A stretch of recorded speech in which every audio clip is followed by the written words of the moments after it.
First time in a long time, but it seems like just yesterday when we were side by side. Beast mode, no one's blocking our way. These other guys tried it, but them man ain't got the skills of Braden and Davie, brazen and raging, bringing you the thrills and spills. Right here in full gear, about to blow up like TNT. Us man are too sweet, Brady, DVP, the BDElite. Right here in full gear, about to blow up like TNT. Us man are too sweet, Brady, DVP, the BDElite.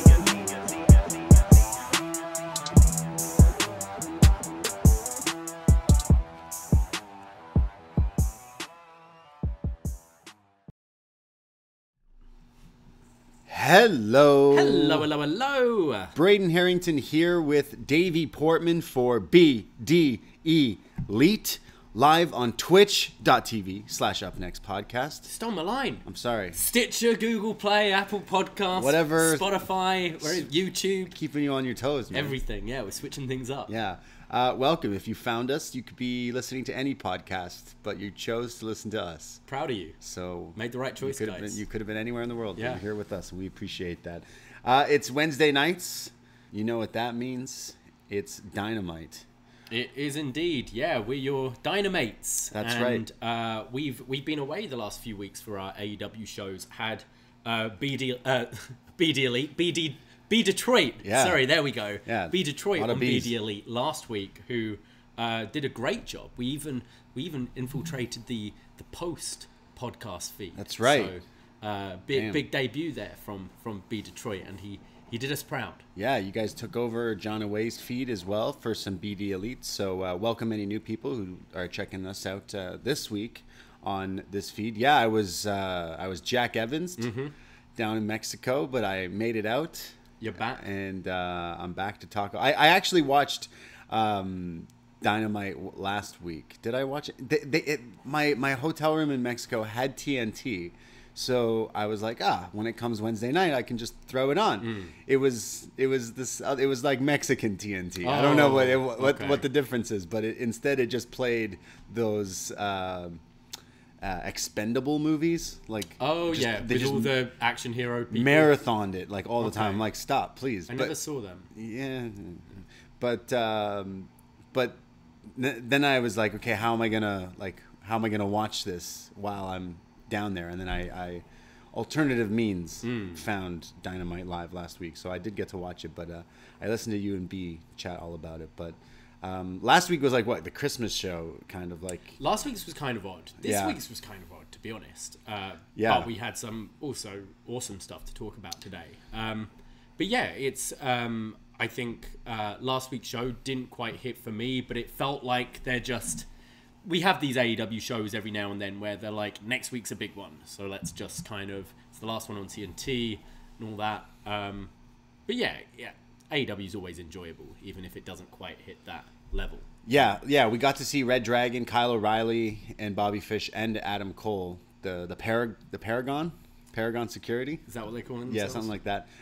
He had his debut last week, so I did have to check that out, and it was all right. But yeah, it was just a kind of week by week episode, I think, that was kind of setting up for tonight's big event. I mean, today in history, January 5th, 2022, is a day that two great matches took place. Oh yeah, or maybe more than two, maybe 3 or 4. Yeah, a lot of great wrestling these last couple of days, couple of hours. Yeah, mere hours. Really, really good week for wrestling. Yeah, I'm referring to Wrestle Kingdom. Night 1 and 2 have come and gone, and we actually today during the day we recorded a review from the 6, as we like to call it, and we have a Patreon show that's out now. By the time you're listening to this, it is up. I put it up. Me and you chatted all about both nights. Yeah, including some Okada Shingo and terrifying ladder spots. Kenta and Tanahashi in a street fight. Who knew the new Deathmatch King would be Hiroshi Tanahashi? Well, I think we had another King of the Deathmatch in Evil, as in just making a match absolute. How death. Can you ruin an Ishii match? Oh my God, yeah, we talk all about that. And then Night 2's main event with Okada and Ospreay, which just absolutely blew my mind. We go off on that. I've already watched it twice. I liked it so good. So early contender for match of the year already. But then you have the match tonight on Dynamite, which could definitely combat that. just when you think like wrestling is great, you're having all these great matches, we get WWE releases. So pour one out. I feel because it's just happened, we would do this on Up Next, and maybe we will, but let's pour one out to William Regal. And Sir let's William Regal. All say after 3. 1, 2, 3. War Games! There you go. To you, William. Yes. Will we see him soon on this show chanting blood and guts? It's not quite the same, but... That's how they should debut him, though. Just get him... Like they've had the one-shots with Eric Bischoff and stuff. Right. And things are heating up. You just have Regal walk out. Look around. Blood and guts! Yeah, I mean, not only we do Up Next every Tuesday night now. We not only have been covering NXT for quite a while on this show, but on our Patreon we do a show called Was Next, where we go through NXT from the beginning. And we're in 2013. We just passed the William Regal wrestling again era. He had his matches with Chris Hero, Cassius Ohno, and the Wyatt family. Literally, the episode we put out while you were away was William Regal teaming with Neville and Corey Graves to take on the Wyatt family. Crazy. So, and I know we're going to be talking more about him on that show. And luckily for us, he sticks around in NXT for quite a while. So yeah, we'll always be talking about Regal. Because he's not even the general manager at that point yet. He's commentary still. Just on commentary. I think backstage was still doing like talent recruitment and things like that, which he's been doing for a few years now. Yeah, I know that him finally... I mean, Ciampa... last night losing the title to Braun Breaker, that's definitely the line in the sand. You had him breaking the he literally broke it, and then X at the beginning, and then the day after you're like, all right, see ya, Regal. Ciampa's got your job now. Road Dogg as well. Road Dogg? No, take my life, not Road Dogg. No, but it seems like a lot of the Triple H hires are gone. Damn. And you didn't know? Sean's there just ignoring his phone. You can't fire Shawn. You can't fire You can't. You can relocate Shawn, though. Fuck, man. Yeah, William Regal leaving. Is that the word? Ciampa is moving into that role? I mean, you put that picture up saying it's the end. He could be, being a wrestler, being a worker. But I personally would like to see Ciampa wrestle. If you still look like that and move like that, I mean, if you feel good, I'm not him. But if you're still being able to do it, then why wouldn't you want to continue to do that? But... get that DIY reunion on the indies revving up. No, Regal leaving is just interesting because he had a key part in a lot of the backstage stuff, but he was on air for quite a while. I feel like he's just always been in GM mode since even days on Raw and stuff. Well, and even there was Commissioner. There was time when Regal would be on commentary, and wasn't JBL the kayfabe commissioner of NXT at one point? But would barely do anything. It would all just be Regal on commentary being like, this is happening. Yeah. He did a lot there, I guess. Some people would say he killed the indies, But, he's just trying to get food for his iguanas or whatever. Doesn't he have 2 lizards, iguanas or something? Does he have is that what he says? No, he's had pictures. He's got pictures of it. Yeah. Rupturing his custard. He's always... Yeah, we love Regalisms on our Was Next podcast whenever we do one of those. But yeah, shout out William Regal. Yeah, Benno on Twitter was stirring it up earlier, being like, name 5 good Regal matches. Don't. Name me 5 good Regalisms. That's a more positive thing to do, I think. Yeah, anytime he talks about... She ain't no oil painting. Yeah, that's my number 1. That's got to be number 1. Ruptured custard is number 2, I think. Talking about going out on double dates a lot. Or he tries to set his daughters up, which I'm not sure if he actually has daughters. And doesn't he call his daughters old maids or something? Or maybe that's the iguanas is what he secretly was referring to. I don't know, but... I've always loved him on air. He's always made me laugh. What is some of Regal's best matches? I loved his match. Was it there was that era with Finlay in a weird time, 2006 or something? Was that around his King of the Ring run? It must have been that. Oh yeah, him and Punk. Yeah, that was all right too. Yeah. Queensbury Rules. Queensbury Rules match obviously is up there as the best. But yeah, damn, poor Regal. Goldberg. Yeah, that's right. Do we see Regal show up to manage Bryan Danielson? Because don't they love each other? They're like best friends. Yeah. I'm looking at his cage match now. I feel like we should invite Benno on to do best match ever. William Regal.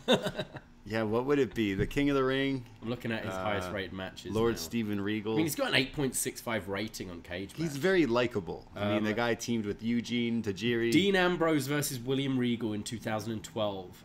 has a 9.0 rating. Yo, we got to watch this match. Cesaro versus Regal, Benoit versus Regal. Yeah, that's what I'm talking about. He's had a few against Ambrose. Damn. A few against Benoit. So he'll come back to wrestle one more time with Moxley in AEW. Book it. Book it. Yeah. Road Dogg can team up with Billy one more time. Oh, no. To take on the Hardy Boys one more time. The Gun Club with Road Dogg as their roadie? Yeah. He sets up the gun stuff? Oh, man. No, that's true. The New Age Outlaws are free now. You know Billy's going to be lobbying for Road Dogg to get a job there. Yeah. But damn. Yeah, so some cuts at NXT, which is interesting. I mean, yeah, they've changed their total MO, it seems. So, yeah, Shawn Michaels is just happy. Yep. Just there. Just now. Living his best life.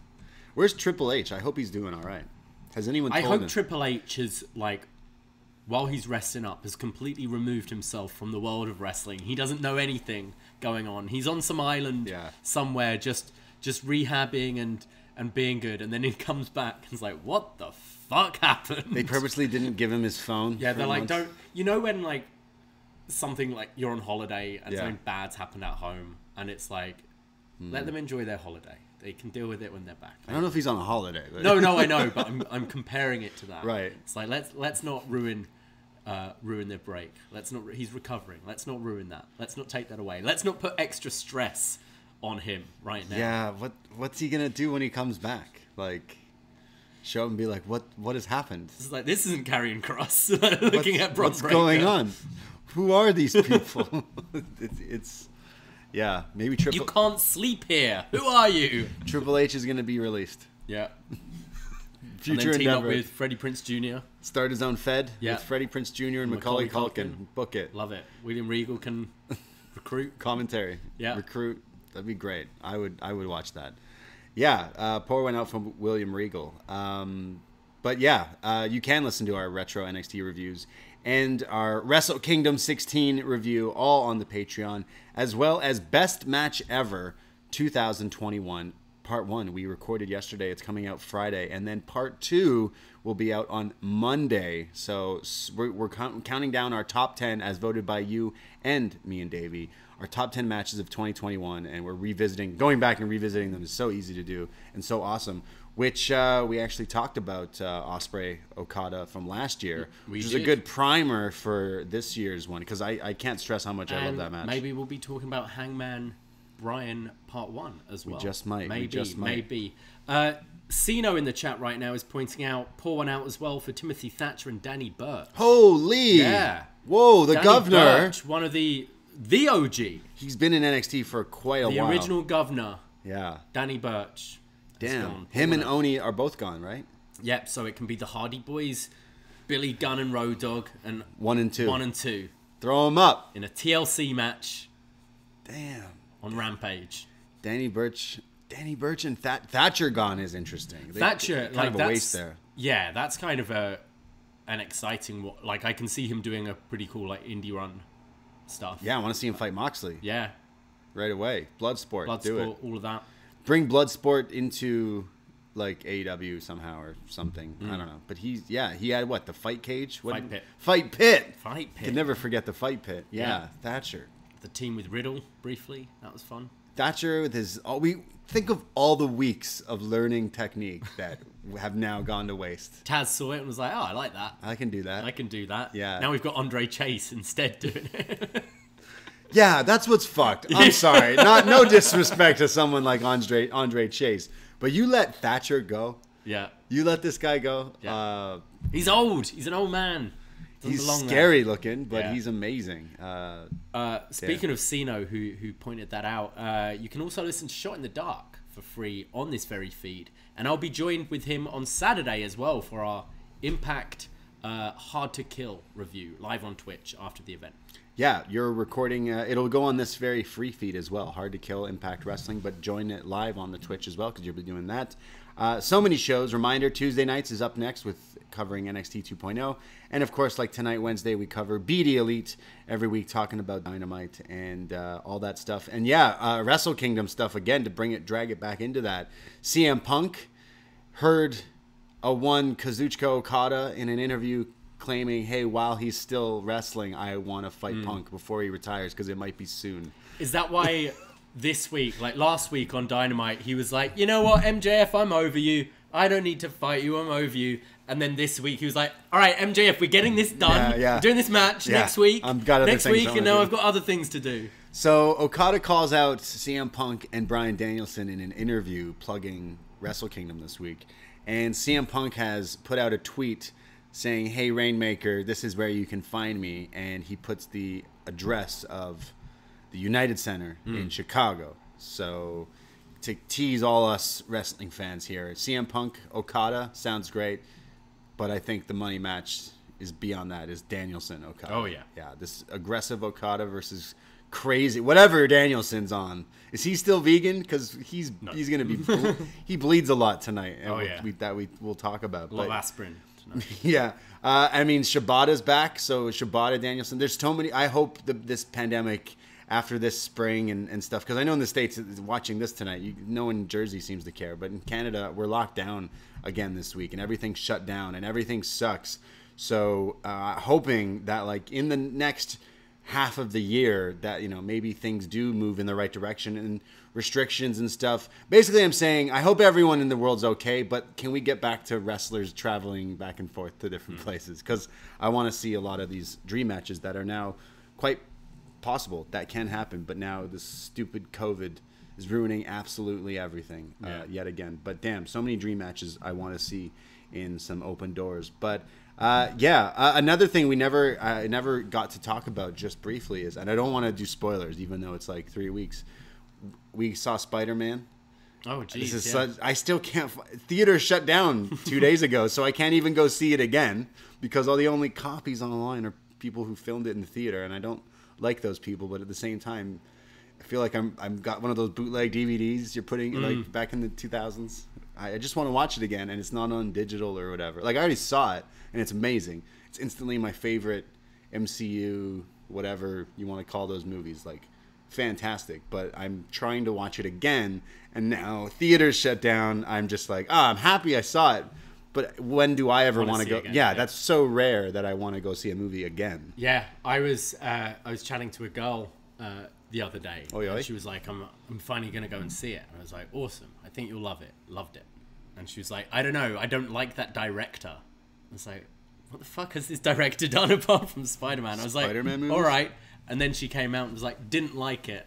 Went, what do you mean? She goes, it was just about him, like, completing his school application. Like, that's what you took away from that film? So, delete it. Block her, yeah. Don't ever text that girl again. Too many bad takes. Yeah. Wow. Bad takes. Yeah. That's a bad take. We don't deal with bad takes here. No.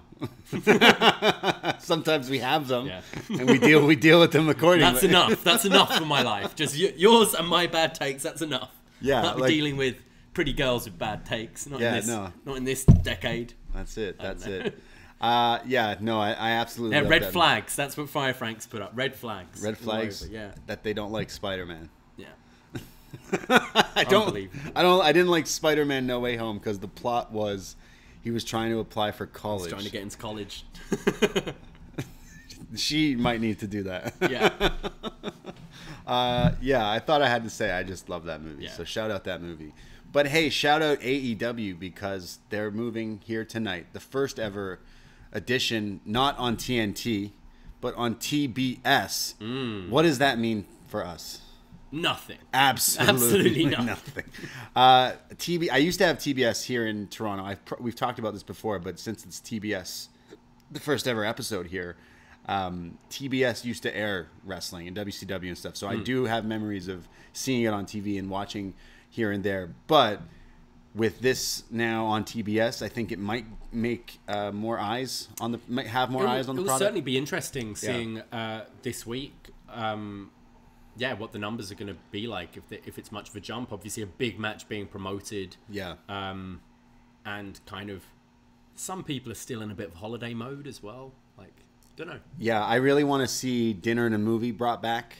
I was very into that show and Beans and Cornbread and all that. So hopefully we get that revived or maybe it's a segment on Dynamite, where they bring dinner and a movie on it. That would be amazing. They'll turn the lights off, put them back on, and there'll be dinner. And movie. Be there. It was the best. They would play a movie and then like make a recipe that was like tied into the movie somehow, and it's like binging with Babish before that he was a thing. So they like, if you know, what's that movie with Johnny Depp and Antonio Banderas where the chef doesn't make the proper rice dish? Once Upon a Time in Mexico. Is it that? No, fuck. Someone knows what I'm talking about. Desperado, something. Not Mask of Zorro. And Antonio. The one where it's like he makes the food and. Yeah, Once Upon a Time in Mexico. Yeah. I saw that in the theater. I went. It was me and my friend, and the whole theater was empty. So we started running around the seats. For that movie? We were wild. I was 14. You were a party animal. Yeah. We need dinner and a movie on TBS back. Bring it back. I'll sign a petition. We had free dinner and wrestling tonight. Yeah. I'm isolating, so I'm like, I can't really go out, and I don't want to. So I'm like, hey, you know, I'm getting some dinner and a movie. I'm ordering some Chinese food. And it's cold here in Toronto, and I'm not hating on any certain sort of delivery person, but this place was kind of far from our place, the place I ordered food, and they said a guy was coming on a bike. So I was like, okay, but that's gonna take a while. Like, it's not like you're like down the street or a little while. And then I'm waiting already 40 minutes to an hour go by, and then it says like there was an error, so the driver fucked off, and I had to get a new guy, who then he's on a bike. So it took almost 2 hours for our Chinese food, to get here. And then I just was like, you know what? I want this for free. I'm a Lord Finesser here. So I just said, want this changed.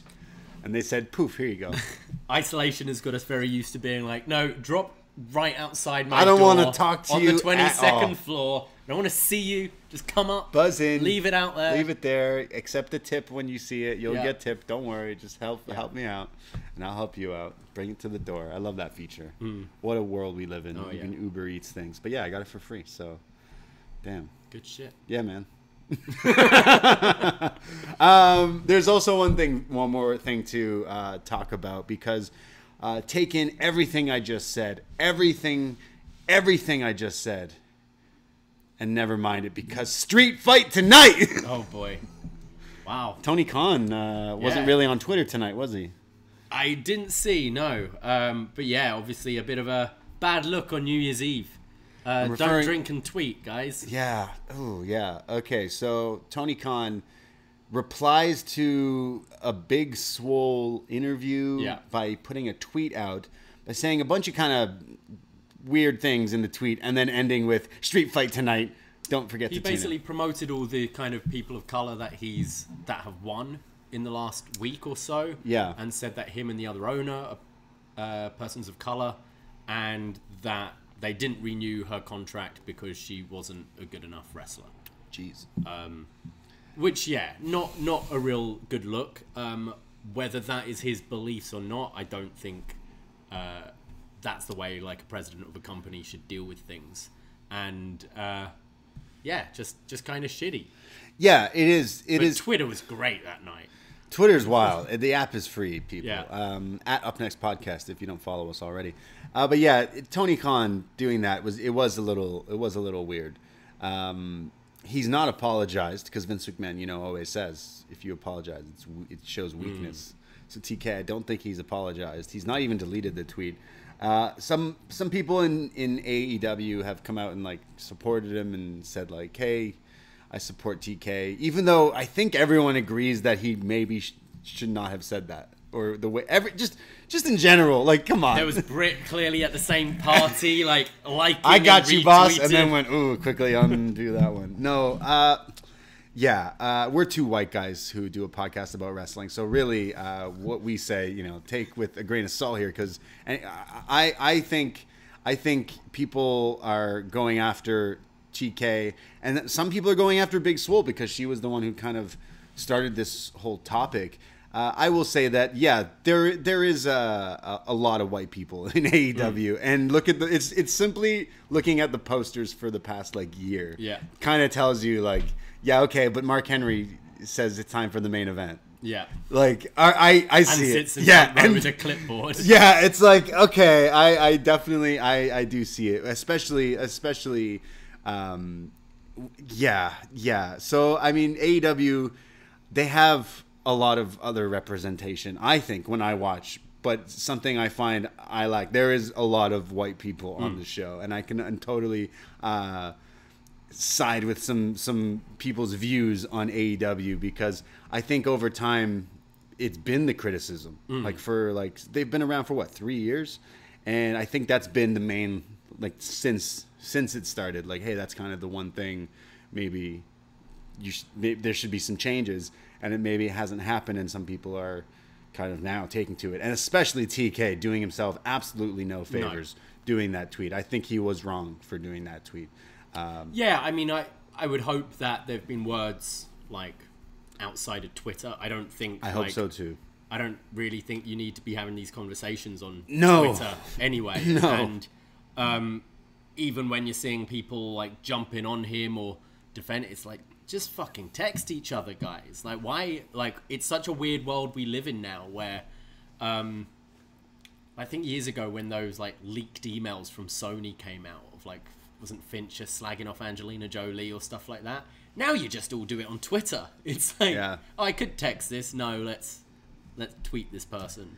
Yeah, and he's supposed to be the boss, and he's kind of, we all look at him, most of us as fans of this company look at him like kind of like the good guy, comparing him to the big machine of WWE, and then it's kind of revealing like, maybe everyone in the wrestling business is the carny stuff comes out, but he's very defensive, and that's not the first time he's come across that way. True. And it's something he definitely should work on, because I think for all of Vince McMahon's faults, like, you wouldn't ever see him really do something like that, I don't think. Brett screwed Brett. I don't know. Vince McMahon going on Twitter, like, no. So it's just kind of, it's weird. I'll be a devil's advocate. I'm not a fan of Big Swole. I did not like her wrestling that much. I think it's really mean of Tony Khan to a year ago in interviews being like, Big Swole's great. She's a great wrestler, and she keeps improving, to fast forward a year being like, actually I fired her because she sucks. That being said, like, you're a promoter. Why would you say, if you've got this person with 6 months, and even if you don't think they're a great wrestler, if someone asks you, are you going to go, actually, I'm going to wait for her contract to run out because she's really not cutting it in the ring? Yeah. Like, you're going to put over the talent you've got, aren't you? Yeah, I get it. Again, stuff. I still just don't think it's like really appropriate or necessary to be saying that. Yeah, the discussions there need to be. Yeah, I mean, do it on. He does scrums. He does answer interviews and stuff after shows, and he goes on shows. He's been on shows since then, I'm sure, but it's just very, very odd, and it rubbed me the wrong way. It's just something as easy as thank Swole for her time here, and we'll take those comments on board. And it's something we're working on in the future. Something just... Instead, it was probably... Right, give me my phone. Fuck, like, he definitely... he definitely should have apologized. I don't know. Fuck, man. I don't know. But it's more so like sitting back and watching just people go nuts at him, at Swole, at each other for no reason. People are just crazy online.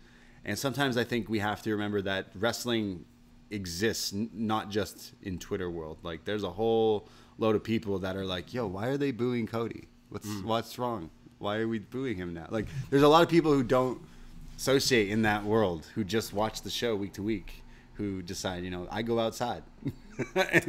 But not saying I love Twitter, and I'm all about the IWC, but whew. Those four blondes had a good street fight though, didn't they? You promoted the street fight. I had to tune in. It was a good match. To the street fight. I liked it. 4 blonde girls. Yeah, jeez. Yeah, it was violent. It was good. It was pretty violent. It was good. There was... Got a bit crazy. I think Tanner and Kenta saw that and was like, all right. Hold my beer. Yeah, you set the bar. Yeah. Yeah, that one was still crazier, though. Like, I don't know. The bunny was a bloody mess. Oh, man. The thumbtacks in her face and shit. It was pretty gross. Yeah. It was pretty rad, actually. Yeah. But, yeah. Damn. A lot of colour in the last week, actually. Yeah. Kenta's face, Hangman's face, Bryan's face, the bunny's face. It's a blood. Yeah, a lot of blood. Everywhere. It's a blood moon. I don't know. I guess we can talk about some Dynamite tonight. Yeah. Let's do it. Yeah. Dynamite from Wednesday, January 5th, 2022. Yeah, I've put 21 all the time when I've wrote these notes. You've already messed it up? I've already messed it up. Yeah. Damn. Well, we start off. We are going to be kicking things off with the rematch from late last year, and that is Hangman Adam Page versus Bryan Danielson 2.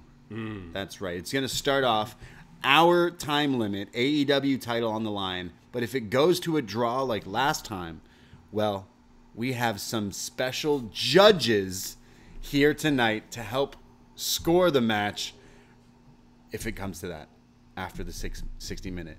We joked, we do a show called Best Match Ever, and about a year or so ago, we did the Best Match Ever. We did the whole trilogy series of Ric Flair and Ricky the Dragon Steamboat. Yes. And famously, in one of their matches, it's Clash of Champions, is it? Or something? Yeah, there's judges, and one of them is Jason Hervey from Wonder Years. And Terry Funk? Was it Terry Isn't that Funk? where he comes out after? Was that a different one? We've seen a few judges matches. The Frankenhooker. Yep. She was one of them as well. And we thought that somehow, some way, they would get Jason Hervey. I think everyone was kind of expecting someone not just under contract, like Big Show, Mark Henry, and Jerry Lynn. Yeah, a little let down. I felt a bit bad for Bryan here as well, because it's 10 years ago since Bryan interfered in that match and won the world title against these two. He beat the Big Show. Mark Henry and Big Show, and then they had a cage match in January 10 years ago. 10 years 10 ago. years since then. Wow. Yeah. So maybe Big Show with his clipboard there is like, oh, I remember. I remember that. And then Bryan's like, hey, you stole my yes chant at Survivor Series. We're even. That one time they tried to just give it to Big Show for no reason. No reason. Oh, and then, hey, Jerry Lynn's here. Jerry Lynn's here as well. Best match ever, RVD, Jerry Lynn on the Patreon. Yeah. Shout out Jerry. I love me some Jerry Lynn. But I was expecting... But it was my fault. My expectations were Jason Hervey and Bret Hart. I think you expect some kind of... And it might just be this sitting in the front row, but I don't know, we've seen Greg Valentine there before, haven't we? You really wanted Greg Valentine? Greg. To be the judge here. Yeah. We were saying Bret Hart, weren't we? Bret Hart. Yeah. Come on. Yeah. But, all right. Jerry Lynn. I do love Jerry. But it's just, all right, little... oh, okay, we're not... So what they told me here was... We're not going to the judges because these judges they're not lame judges, but they're... And how did you think their judge acting was throughout the match? Jerry looked like he was just being Jerry. About 20 minutes into the match, I noticed Mark Henry had 4 lines of notes on his pad. What do you think it said? And Big Show made sure he was covering his. He was holding it close to his chest. I did tweet him asking for his notes for this show. What do you think? I want them published. What do you think Mark Henry said? It's time for the main event. And it's the main event starting off the show yet again, just like they did in their first encounter a few weeks ago. Bryan Danielson, the challenger, Hangman Page, the champion. I loved Hangman's gear. It was some cowboy Red Dead Redemption almost style, sparkly pants. Too bad they're probably going to get really dirty with blood. There's Danielson who's messing around with Page here. He starts doing jumping jacks in and outside the ring. He's literally just getting in the head, pissing off Hangman. Eventually, Hangman gets him to the outside, goes for the moonsault, misses, but lands on his feet, and then power bombs Danielson on the apron, kind of like Steen would do. Looked great. There's then a tope and then another one, but this time Danielson sidesteps him and he eats the guardrail, and then Bryan just hammerlocks him and starts throwing him repeatedly, shoulder and arm first into the ring post, and then continues to work away at the shoulder of Hangman here. Back in the ring, there's Page who comes back with a fall-away slam, kip up, clothesline, and then the crossbody to the outside. He goes for a move, Danielson sends him outside and goes for a tope, but Page catches him in a belly-to-belly on the outside. This was very impressive. Looked great, yeah. Like a running tope caught into the overhead was awesome. Hangman is bleeding again. He loves to bleed in his matches. It must have been from, the posts or something there. And Bryan, like a shark in water, smells the blood and starts headbutting him. He's headbutting the guy who's already bleeding from the head. This time now it looks like Bryan could either be bleeding or it's just a lot of Hangman's blood on him. He hits him with a series of these hatch suplexes and then gets caught by a DVD by Page for a near fall. There's forearms and Bryan gets on top of him again and starts doing these palm strikes just to the face. Yeah, right to the open wound. Just looked nasty. Just insane. He's a killer. There's German suplexes. The crowd is going nuts here. They're on the outside. The ring post is brought into play. Danielson loves pulling the guy face first into it. So Hangman counters and does it to Danielson as well. And now he's bleeding. The Nigel McGuinness, right. Bryan spot, right? Yeah, the old school stuff there. And now Danielson got a taste of his old medicine and he's starting to bleed. And there is a lot of blood coming from Bryan here. Hangman starts doing jumping jacks in the ring while covered in blood. Yeah. It's such a great visual. He's like, yeah, I could do this all day. Just bleeding. You just see Bryan just blinking, trying to get this blood out of his eyes. He's leaking. Bryan somehow managed to still see and goes for a knee off the apron, but gets caught into a dead eye. Looked pretty safe there from Hangman. And then gets him in the ring. He sets up Danielson for the buckshot. Does the flip over, but Danielson just faints. Collapses. It's like Kenny and Okada, right? Yeah. It's very similar. Hangman picks him up and is countered into the label lock. Well, he does. It was almost like he was playing with the collapse because he catches him with a really tight inside cradle. And then as soon as he kicked out, he went into the label lock. Really smooth. Yeah, the smooth transitions, even though they're covered in blood. We get Bryan just pulling back on him with Hangman bleeding, Bryan bleeding. There's just blood everywhere. Eventually, Hangman gets out of it. The Orihara moonsault does connect back in the ring, but runs right into the Busaiku knee from Danielson. But he can't capitalize quick enough, and Hangman kicks out. There was this moment where Bryan's trying to skin the cat. And it was a moment they did in the first match where he skinned the cat and turned right into a short version of the buckshot. Right. Whereas here he was just so drained with blood. And you normally see, we're all used to seeing Bryan Danielson do these Hulk up moments. Yeah. But he just sort of collapsed and was like, no, I'm going to crawl back into the ring here. Really selling. I mean, they both did look exhausted, but they were really selling the exhaustion so well. Bryan had him in the label lock, and Bryan had his own eyes closed because there's so much blood. He just could not. It's probably stinging. Blood in your eyes stings. So eventually, he's doing things blind. Yeah. He's actually doing these moves, and his eyes are closed, which is that's impressive in itself. Oh, yeah. Just crazy. The match doesn't end there though. There's more headbutts. Back and forth. It's a strike battle. They're being super stiff. There's blood on each other. At one point, Hangman takes the blood of Danielson and wipes it on himself just like battle paint here. Danielson counters another Deadeye attempt and hits a Gotch pile driver. Must have picked that one up from Suzuki. But it's a kick out. Bryan then starts to kick his head in, just like he says he was going to do. And then puts in, arm triangles. There's knee bars. There's counters to counter. There's blood everywhere. Eventually, Hangman gets out of these submissions, gets to his feet. So does Danielson. He blocks a few roundhouse kicks and hits a backdrop driver. This is the one where we saw him. They do this in the Kenny Hangman match. Just nuts. And, we all know Bryan's history with concussions and neck injuries, so all these things you're just wincing. Holy. Crazy. This guy lands on his freaking head, and then he's in the middle of the ring. Hangman sets up the buckshot. He connects. Danielson is turned inside out. Just a bloody mess. And a 1-2-3. Hangman Adam Page pins Bryan Danielson to retain the title in a bloody banger of a match. Damn. Loved it. I think I love the idea of having the judges there as a tease and also kicking the show off with this. So they're giving you the expectation that it could go the full hour.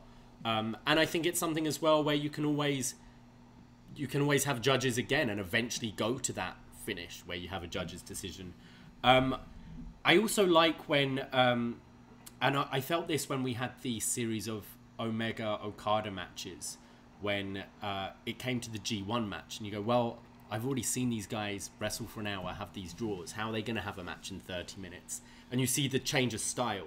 And that was really evident here with Hangman right off the gate was like chasing Bryan. He was like, I'm getting this done quickly.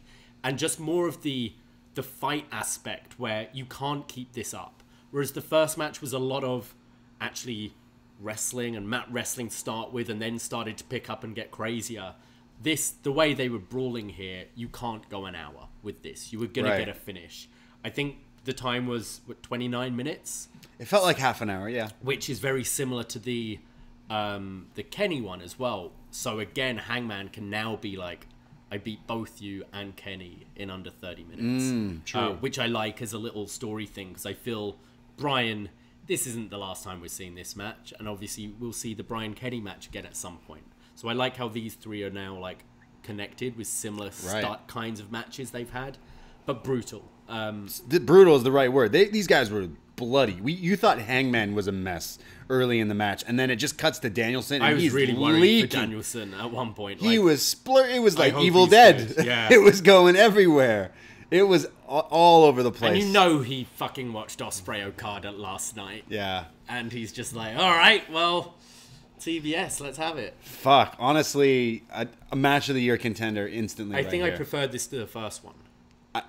Yeah, I don't even know. But I just rewatched that one too, so I'm ready for a third as and when that happens. I hope it's not soon. I think this is the right thing. I think Hangman, you need to solidify this reign, and I'm all for a Bryan Danielson title run whenever.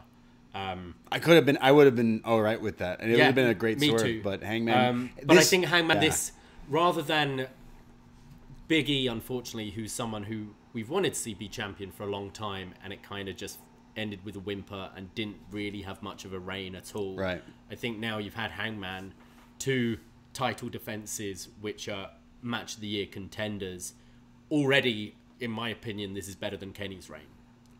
I mean, hey, yeah, and Kenny's was longer. Kenny's is the heel one, though. This has been solidifying Hangman for sure. I know what you mean. Like, Kenny had it. It was that drawn out. It did I like the belt collector stuff, but the title reign, he had a lot of TV matches, and then he had Kenny versus Christian was the pay-per-view. Christian, Pac and Orange Cassidy.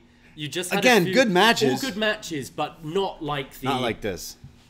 Not like the best bout machine New Japan run you're expecting, and this is that run for me. This was like 2 absolute bangers. Who challenges next? Yeah, I mean we got MJF. MJF makes most sense. Adam Cole. Yeah. There's quite a few bad guys still that could. You could do a bunch of these TV challenges for Hangman going forward until. I can see Miro down the line. Sure. Mox as and when he comes back. Mox Hangman is a big matchup for AEW in the future for sure. But is that heel Mox? I think so. That'd be crazy. But yeah, Hangman's run has already been crazy. I mean, Hangman Kenny was awesome. Hangman Danielson 1 was great, and this one again, this was a bloody war between these guys. Bryan Danielson is just so badass. He is like levels beyond a lot of people. This guy, like, he's just I cannot miss his matches. Like, this guy is just awesome. Years of stuff and storytelling into these things, like all certain different moves. Both of these guys, the chemistry. You mentioned like how it's like Kenny tangled with both of these guys. They both can. It's like the three of them are like intertwined. I love any series. We need a triple threat.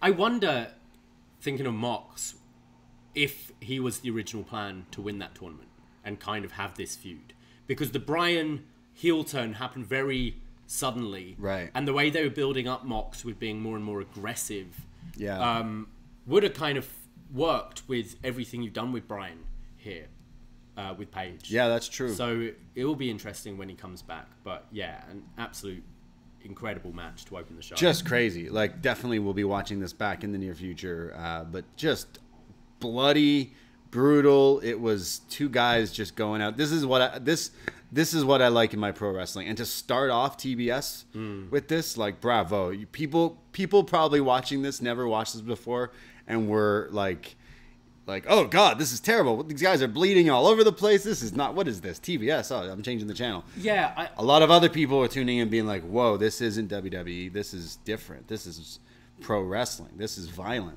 Yeah. Like, this is what I like. These guys are putting it out there, killing each other because it's all about the world title. Like, it's different. Because I guarantee someone did watch this and go, oh, this is not Someone for me. watched reruns of Big Bang Theory. It ended, they just went, put the kettle on, came back and just saw this and were horrified. Yeah, what were they playing before? It was Big Bang Theory, Oh, God, yeah. I can't stand that show. No, me I'm sorry. Absolutely love this match. Bravo to Danielson and to Hangman. Hangman retaining. Yeah, MJF is a program I'd see. I'd like to see him go up against, Malakai Black, Andrade. There's so many competitors this guy could go to, but Adam versus Adam is my pay-per-view. I think that would be the good pay-per-view pick. But yeah, I was done. I was smitten. I was out. I mean, that is the thing whenever they open the show with this. It's like, right, night, guys. Bye. That's it. It's over. Yeah. I was like, cool. My Chinese food, we got our Chinese food right after this match ended. We were done. But let's go to Max Caster calling Sting a boomer instead. It's like, all right. Max Caster said he was going to be one of the judges in this match. And I was like, I believe you because you're saying it. But obviously that didn't happen. Instead, it was Jerry Lynn. God bless Jerry Lynn. Yeah. Gotch style of power driver. Doesn't he use that move too? Just find it like Bryan does all this like crazy technical submission wrestling, and you got Big Show like marking him on it. What's Big Show? Yeah, what's Big Show rating and writing down here? Sorry, don't call him Big Show. They have to call him No More BS Paul White. No More BS Paul White. Yeah, he's always Big Show to me. I mean it affectionately. He's writing down new Netflix show ideas. He's talking to Cody. What about the Go Big Show? The Go Big Show, Big Show. Why isn't he involved in the Go Big Show? The Go Big Show, because he's not Big he's Show. No more BS. He's just Paul White. Just Paul. The Go Paul White Show. That would be great. I would watch that show. No, have you tried watching the Netflix one, the Big Show? I watched like 10 minutes the first episode. I wanted to hated myself. Just take my eyes and ears. Take terrible. it. Stop it. Just stop it. It's so bad. It was horrendous. Yeah, good stuff. We should review it. I could see the Go Big Show like getting kind of sucked into some of the things. It's like America's Got Talent, that kind of thing. I don't watch it, but I'll put it on and I'm like, actually, that's kind of cool. Saw some guy set himself on fire. You know, Cody saw that shit. That was filmed like a while ago, so Cody must have seen that. He's like, what did you put on your body? Well, I kept on going, is that guy sweating? Is that guy really sweating? He had something on his body. No, it was like fireproof shit. Yeah, it's definitely the same stuff he talked to the guy after. It's like, how did you do that? It's not your. Do you have you're any not left wrong. over? Like, that's exactly what happened. Oh, yeah. And then everyone was like, yo, what's going on with Cody's back? And then it's like, oh, he just borrowed that guy's lip balm and put it all over his back. But it was clearly the end of the bottle. That's why it was all flaky and shit. Tattoo goo. They cut from the world title match of two men just bleeding over each other profusely to a nice clip for the Go Big Show, which is this show with people doing talent tricks and stuff. It's like big stunts. It's like American Got Talent, but like with big stunts. Like, I know WWE promotes the fuck out of everything in commercials and stuff, but this is their one, like, hey, watch this show. It's TBS. I was like, yeah, whatever. Yeah, and this is the lead-in for it. Yeah. And it's cross-promoting, so... I do like the comedian who's on Go Big Show. Bert Kirshner? Right. That guy's pretty funny. I like Rosario Dawson. I'm rewatching Daredevil at the moment. She's in it. Oh, yeah, she's the nurse, right? Yeah, she's fantastic. Who's the other judge? Snoop Dogg. Maybe I should watch this show. It sounds good. Yeah. We like everything about it, except sometimes I'm not sure if I like Cody or not. No, I love Cody, but yeah. Damn. T-Pain as well, right? Oh, right. T-Pain. Yeah. That's right. Damn. Good stuff. The Acclaimed say... Oh, Snoop was last year. I'm being correct. Oh, T-Pain. Snoop was last year, and T-Pain took his spot. Sure, he was on the commercial, though, I thought. T-Pain was... Maybe he was talking about last year. Yeah, T-Pain's the new... He took his spot, I guess. Okay. Yeah. So yeah, the Acclaimed you mentioned have a little vignette here. Max Caster calls Sting a boomer, and next week is going to be a viral video. It's going to be the premiere, a music video next week on Dynamite from the Acclaimed, and they're going to probably diss Sting and Darby. I hope they kind of do it in the Darby student film 100% style. 100% they will. It could be all right. It's going to be a rap video with that. The other ones they've done have been kind of good in the past. Like, some have been good, some not. Like, yeah. There's a lot of material with Sting and Darby. Yeah. I can't say I'm not interested in it. Yeah. There's no other hip-hop group in wrestling right now, so... This is true. It's all I can get. Yeah. This is going to be these viral videos. Love it. I hope we get them one day coming out and doing a rap, and Isaiah Swerve Scott just shows up and beats the fuck out of them. It says, "Shut up, stop doing this." Yeah. And takes back the rightful rap gimmick in wrestling. We go to MJF, who comes down to the ring. He's going to have a match against, am I correct here? The Captain Shawn Dean. Yeah. I think he got murdered by Wardlow the other week, didn't he, on Dynamite? So Wardlow's the captain now. Right, yeah. MJF is about to beat up this guy. The bell rings, but out comes CM Punk for a run-in, which scares MJF. He runs out of the ring. He doesn't want any part to do with CM Punk. But I was a little confused here because the ref isn't counting out MJF. She's just like, all right.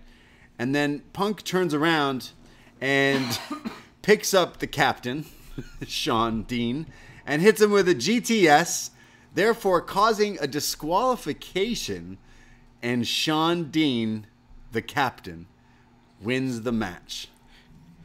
Did Punk really need to hit the GTS on him? It's like, all right, I get the plan. He's going to get this kid a win and have MJF start the year 0-1 via disqualification. He could have just slapped him, could have just pushed him over. Said he was like, no, I'll knock him out. Knee him in the head. Bit of a dick move. Yeah, how are you supposed to cheer this guy? It's like, you could have just... First of all, the ref should have been counting MJF out.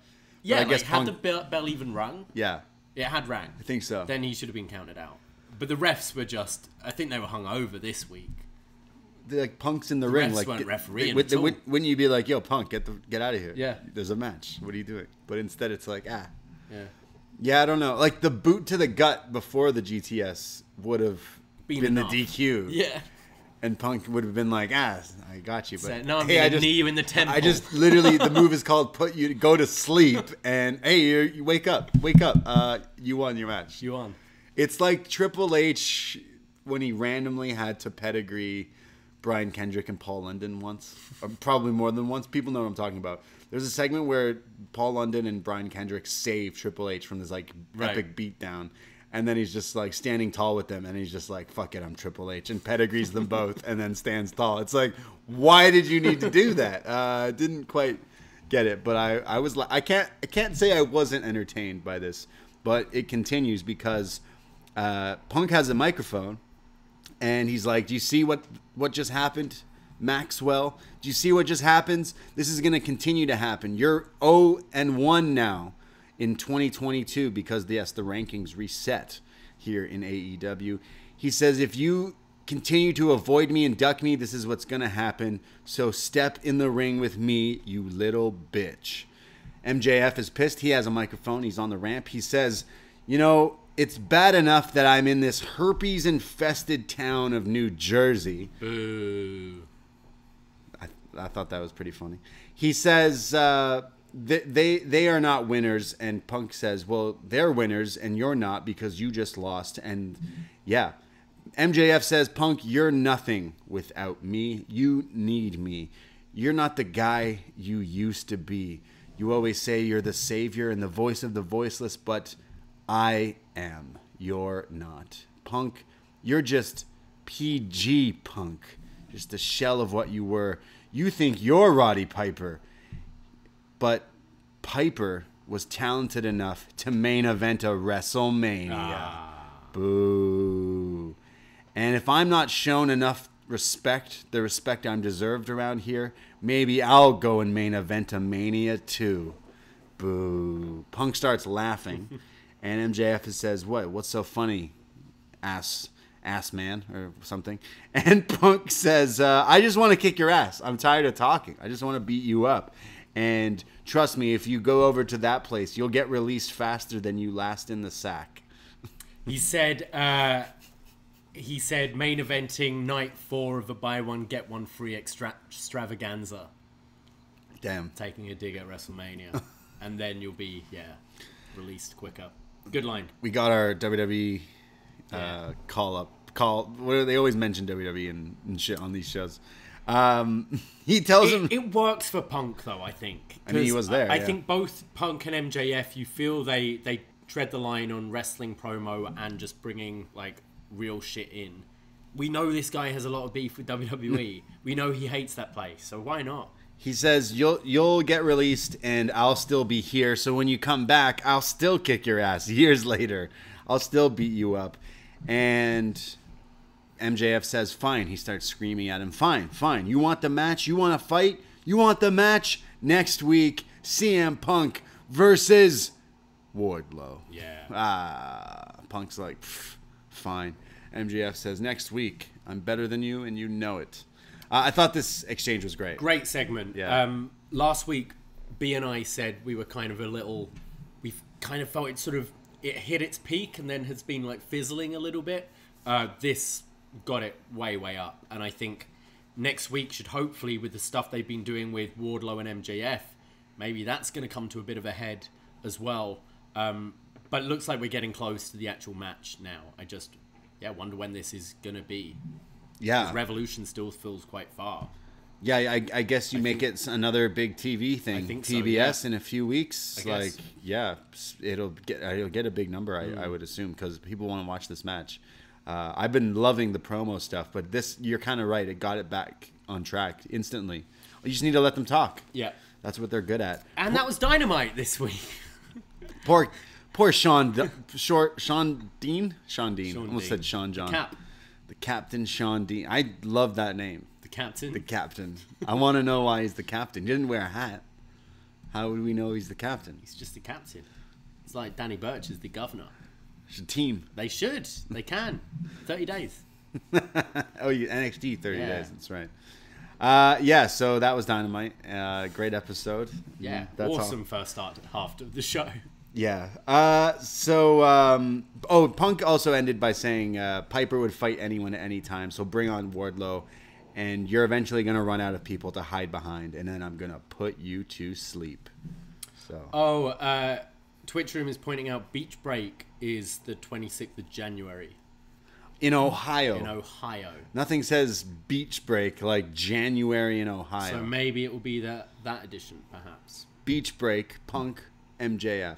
Yeah. Book it. In Ohio. Is there beaches in Ohio? I know Ohio's for lovers, but I don't know if there's beaches there. Best beach in Ohio at upNXT Podcast in January. Like, they've got a lake. They did winter. They have a lake. They have a lake. They don't even have a beach. They just have a lake. Does Ohio have a beach? While many Ohioans and visitors from nearby states like Pennsylvania and Michigan flock to the Lake Erie region for the Ohio beach scene. Lake Erie's lit. All right. Nearly all of the more than 70 Ohio state parks have public beaches. Oh, they got loads of beaches. Just not maybe Beach City, bitch. Ohio is known for its beaches. Yeah. We've been correct now. It's going to be cold. There's no beach. It's like they just did winter is coming Ohio, in Texas. It's essentially going to be the same weather as here. Yeah, no? It's going to be freezing. It's going to be so cold. There's no beaches that'll be open. You're going to have your beach balls. It's January. Why are we doing Beach Break in January? They've done that the last couple of years, but at least it's been Florida. Or they've been on a boat. Yeah. Like, winter is coming winter just came. It's still here. Now it's summertime. It's a little backwards, right? Yeah. Like if you did a show in California, Beach Break, instantly done. Boom. I mean, you could just do it in a patio in Ontario, I guess, can't you? It'll be the only things open. That's the only thing open. In the winter. Yeah. Beach Break. Yeah, I could see MJF CM Punk at Beach Break. Maybe Hangman versus someone. Yeah. One-on-one. Yeah. All right. Cody versus Malakai Black again. For the TNT title. Yeah. Battle of the Belts is coming up, though. In, 2 weeks? On Saturday. This Saturday? This Saturday. Are you sure? Yeah. They were promoting it on this show a lot. I thought it was this Saturday, and then I thought I heard a week away. I was like, oh, okay. No, it's this Saturday, and they confirmed we're getting Sammy versus Cody Chapter 3 for the TNT title. Is Cody keeping it? Yeah, I think so. All right. Also, unless someone costs him. Yeah. The Redeemer comes back, costs Cody. Then he eats Sammy. I don't know. No, I don't know. Also, Riho versus Britt. That should be all right, too. Chris Jericho comes down to the ring. Crowd singing some Judas here in Jersey. He says this is his first time back on TBS since April 7th, 1999, when he had a match on WCW Thunder on TBS, and he lost to Booker T. The crowd boos. Booker T. Jericho's got a little smirk on his face and says, I think he cheated that night. I think he cheated. Booker T just getting all the love in wrestling these days. Booker T hates on everyone except Sammy Guevara because he trained him. Yeah. Jericho then he's so happy to be back on TBS. It means so much to him to be back on this network. It's something he's always wanted to do. I've always wanted to be back on TBS. There's a TBS chant. TBS. The crowd were more into TBS than the stuff that came up after this. Yeah, he says, then if you didn't think he was like just bullshitting at that point, he also then says it's great to be back in Newark. No one ever says that. Now you're just lying. We know it. He then calls 2.0 a bunch of dipshits, and then they come out. What is it? Jeff Parker, Matt Lee. Yeah. They come out wearing their 2.0 shirts, and Jericho refers to them as, hey, everybody, look, it's Terrence and Phillip. Because blame Canada. Yeah. Right? Yeah, but like quite dated reference. Like, I know South Park's still on, but Terrence and Phillip haven't really been a thing for a long time. Shout out South Park. Yeah. I love South Park. Yeah, you do love South Park, but I knew that. I got that reference. Yeah. Have you seen part 2 yet of the recent pandemic special? No, I didn't know there. Oh yeah, it ends on a cliffhanger. Yeah, right? Yeah, there's a second one. Oh damn, I gotta watch that. Ooh, maybe I'll watch that later. Yeah, Jericho calling them Terrence and Phillip. Remember the South Park wrestling episode? Oh yeah. Jericho's not in it, I don't think. Is he? Edge and, don't the real wrestlers voice it? I don't know about that. Edge and Lita and stuff or something? Maybe. Yeah, great episode. Have you got the South Park N64 game? I do. Do you? I do. Is there not like 2? There's like a racing one, or is that the main? No, it's like GoldenEye. Yeah, I have it. I'm pretty sure. Did we play it? Have we played it? We should play it. Yeah, I have it. But when I got the N64, a bunch of people gave me games, and I'm pretty sure I had it. But I remember a racing one for some reason. I like the South Park game. It's fun. Yeah. Shout out South Park. Back to Jericho's promo. He says, how's it going, A? He's loving the Canadian references now. And 2.0 don't like this. And they say, oh, this guy, Jericho, huh? He's a really funny guy, huh? Comedian over here. Comedian, huh? He says, last time we saw you, you weren't laughing because we gave you a taste of a steel chair. And Jericho then says, hey, man, you got a square head. And then tells everybody that this guy's got a square head. And then the other guy says, he doesn't have a square head. And it says, yeah, he has a square head and you have a pinhead. And then gets people to chant. And then he's getting... Square head. Hey, New Jersey, do they have a square head? Yeah. Do they have a pinhead? Yeah, I don't care, Jericho. Just play your song again. Fuck off. So he gets them so mad and heated that there's an attack, and Daniel Garcia is out there, and Jericho saved. He says, last week I didn't save Eddie Kingston, but I came out to beat up those guys for what they did to me. Blame Canada. Yeah. So this sets up a match that Jericho's not in.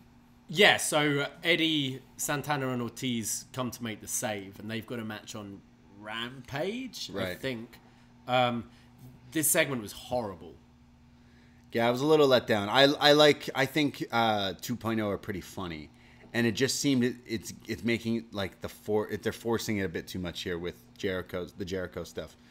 But Jericho too. Yeah. Jericho for sure. Jericho yeah, seemed so out of touch tonight, and I feel he's kind of done what he was there to do in AEW. Like, he established the company, he made it seem legit. He was a first champion and a big name. He did the Inner Circle, got a lot of people over in that. Unfortunately, I don't see what's left for Jericho. He's normally pretty good at reinventing himself when things get stale. Right. I feel he's stale now. I don't feel he kind of disappeared long enough for me to miss him when he's come back. And it just feels a watered down version. He's the Inner Circle, like, Painmaker, Le Champion, Y2J still. It seems really watered down, and these lines didn't land at all. The crowd were like not into this, which is a shame because 2.0 are funny. I like 2.0, but they also don't. I don't think people buy them as being at the level to really have a Jericho feud either, and it's confusing because we're like, what are we building to? I thought we were maybe going for a Kingston Jericho. Yeah. I thought this was pretty horrible. Maybe Jericho turns heel again. As his hair dye thing. What was going on with his hair? Look, I shaved my head. I can't make fun of someone's hair, but what was going on with his hair? Yeah, he just colored it in a little bit. Man, bless him. I get the Jericho hate and stuff. Jericho, to me, I grew up watching him. He's one of my all-time favorites, and can't take anything away. But I do think there needs to be. He doesn't need to be on TV. He can go away. Like, pick your spots with him. Why not? Like, go do band stuff. Go chill. Maybe he does think he's doing great stuff. I could not stand this segment. And I love Jericho and I love 2.0. I bet you it was like a dream for them to be doing a segment with him. And I just felt like, all right. It'll lead to some sort of bigger match. It felt like stand-up that wasn't landing. Yeah. Just the crowd were kind of being polite because it's Jericho. So it's like, But it was like you've gone to see your friend do stand-up and they're not very good. I've done that a lot. Yeah, and you're like, yeah. Yeah, true. Damn. Well, it's leading to the 6-man tag, and Jericho is not in the match, so we'll see. He'll get involved, but I guess so. Terrence That's where he'll run out again, and him and Eddie can fight each other. Jericho should turn heel and be like, Eddie, you suck. You shouldn't be in this company, and get destroyed by Eddie. Just do Punk's thing? Yeah, I don't know. It's anytime you want to feud with Eddie, you just go, you're lazy. I think a main story you can do is Jericho turns heel and feuds with Sammy. Yeah, absolutely. And that gives Sammy a great rub down the line. But, yeah. Got to beat Cody first. Yeah, that TNT title. Yeah. Like, Jericho could have been the one who was like, hey, Sammy, that TNT title, you think I could get a shot at it? And, like, that could have started the whole feud. But instead, no. Yeah. We're not doing that. Yeah, feels a little aimless. We go to a video of Adam Cole and Red Dragon, the three of them. No Young Bucks. I know that they said Brandon Cutler and Matt Jackson got COVID, so they're away. But they said Brandon as well. I think but so. He was filming this. Whoa, was he 6 feet apart? That's true. I mean, it could have been anyone, but they said Brandon. Yeah. Although true. Kyle did say Landon. Didn't he? Is that I feel like that's a joke from somewhere. Where's that from? Oh, I don't know. Yeah. Adam Cole says last week, you accidentally kicked me in the head, Kyle, but the Young Bucks came out. They made sure we got the victory because they're the Young Bucks. But we're the super group now. We're untouchable. We got all these exciting teams, but it doesn't matter. And we got Jake Atlas. That's right. Adam Cole calling out Jake Atlas, who says, the newly signed Jake Atlas, you're one of the best rising stars. Well, how about in 2 nights on Rampage, Adam Cole, Jake Atlas, and then I got you a one-way ticket back to Orlando. Unfortunately, it's come out that Jake Atlas has blown out his knee. Oh my God. In this match? In this match. That is terrible timing for this guy. So he's having an MRI to see like the extent of it. But yeah, this guy, really unfortunate, has had... Because this happened in NXT as well, didn't it? He got injured, like was there for a bit and then got injured and was taken out for a while. Yeah.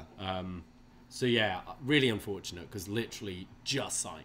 Just signed. Jake Atlas is all elite. Big match against Adam Cole, like a big featured match on Rampage. So real shame. So we'll see. We'll see how he does. Because they showed clips of him on Dark or Elevation, one of them. Yeah, because he used to, on the indies, he called that DDT the LGB DDT. And then in WWE, they didn't let him call it that. So he called it the Rainbow DDT. And then he's like, I want to call it the Stonewall DDT. And I was like, oh, that's so awesome. And then they didn't let him do that. They just called it the DDT. And then on the clip I watched of him doing it in Dark, I think it was on Dark. Yeah. They call it the Stonewall DDT. And I was like, he finally got to call that. But now he's injured. That is unfortunate. But hope the guy recovers soon. Not the only injury tonight. No. That we'll get to. I'm sure you already know about. But yeah, really shitty. I do like, from this actual promo thing, I like when people like, you know what, I watched back the tape and realised you didn't mean to kick me in the face. Because it's just one of those things in wrestling when you're like, just watch. Just watch it back. But he's the bad guy. Adam, look, he doesn't care. Didn't mean to. And I thought like the slight like side eyes from Cole and Fish where they're like not really into this whole Bucks idea was good. But Roderick Strong's coming to AEW. He's coming. He was probably just checking his phone like today, like, please. No. Oh, Danny's gone. Tim's gone. Right. No, nothing. All right. Man. Go back to see Hachiman on Tuesday. Yeah.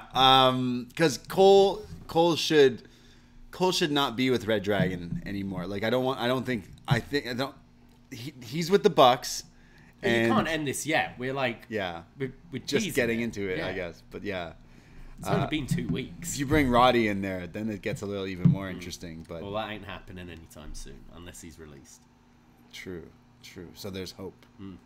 Yeah, I want to see Roddy. What was Roddy in Ring of Honor with Jack Evans, like Generation something, or they had some crazy tag team matches, but. Yeah, so, I mean, I guess we can't watch. I think you're the only one calling for a Jack Evans, Roderick Strong No, they used to be in a stable. I forget who else was in this stable. And they used to do some crazy multi-man matches back in the day. Oh, Hachiman got released as well, apparently. So, come on out. Here we are being like, Roddy's not going anywhere anytime soon. What did I just say last night on upNXT? Like, Diamond Mine's not so... what is it? Diamond Strong? I don't know. I mean, they've lost their coach. They've lost their trainer. I mean, they lost the Cruiserweight title. They lost their trainer. Roddy's getting kicked out for sure. Fuck. It's just going to be Diamond Mine's been through a lot. Roddy's wife is in AEW now. He's coming. For sure, he's coming. We go to... I don't know if this match is happening now on Rampage. I mean, it happened, but... it's happened. It's filmed. But his knee, he gets injured. So, Generation Next. Knocked Out Films in the Twitch chat. Austin Aries, Alex Shelley, Matt Seidel, Roddy, Jack Evans. Yeah, it was all a bunch of different people in and out of that stable. It was great. Yeah, get Austin Aries in. Why not? Nah. He's not problematic. Just want to see that Austin Aries, what's his name? Jack Evans stable on AEW. I don't want to see Austin Aries in I don't want to see that at all. I don't want to see that at all. Siino Evil in the chat saying Austin Aries can stay in NWA. I did not know he was in NWA. Was that one of the belts? No, that would be the NWA title. What were some of those toy belts Ospreay was wearing? Oh, the Warrior Wrestling and I think is he Rev Pro champ as well, I think. Yeah. Wardlow has a match here tonight. You could have told me it was against the Captain Shawn Dean, but it wasn't. It was some other guy. It was, I've got the name here. Tell me. Antonio Zambrano. Shout out Antonio Zambrano. Great name. I was a little confused here. So Sean Spears, the chairman, he attacks this guy, and then the match has to start anyways. So he's been, like, every match it's been Wardlow doing these power bombs and like MJF and Sean Spears being like, just finish it. You don't need to do all that. So this was Spears like doing the job right away and being like, just pin him. And then they want to get out of here. But Wardlow's like, no, got to give the people what they want. I've got to murder this guy. It's Antonio. So it's over. It power bombs and he pins him. Yeah. So they're still teasing this dissension of Wardlow and MJF. Maybe it comes. Imagine Wardlow becomes Punk's manager now. I mean, I think it's interesting with this match happening next week. It's it's definitely. I feel we're gonna have this MJF Wardlow story kind of move forward a step from then, because they've been playing it pretty big the last few weeks. We get a video for Statlander and Layla Hirsch. They got a little feud going on. Heel Layla Hirsch? That's wild. Yeah, apparently her and Chris Statlander have been friends, but quite often in wrestling you don't realise they're not friends anymore, or that they were friends until they're not friends. They just had a match on Rampage and apparently they were mates. It was like, oh, news to me. Listen to Shot in the Dark every Wednesday. But you didn't know they were best friends? They're best friends. And now they're not. Fuck, man. Yeah. Hope they work things out. Me too. I don't like when that happens, but I would like to see them wrestle again. I think they're both pretty good. This leads into our next match. The TBS title will be given to one of these people, Jade or Ruby. Jade Cargill. Ruby Okay, Soho. sorry. Siino's saying he didn't even know these two were best friends, and he watches everything. So it must be not true. Yeah. I know Statlander and me are friends because you got me that cameo for my birthday a few years ago, and she said she called me an alien.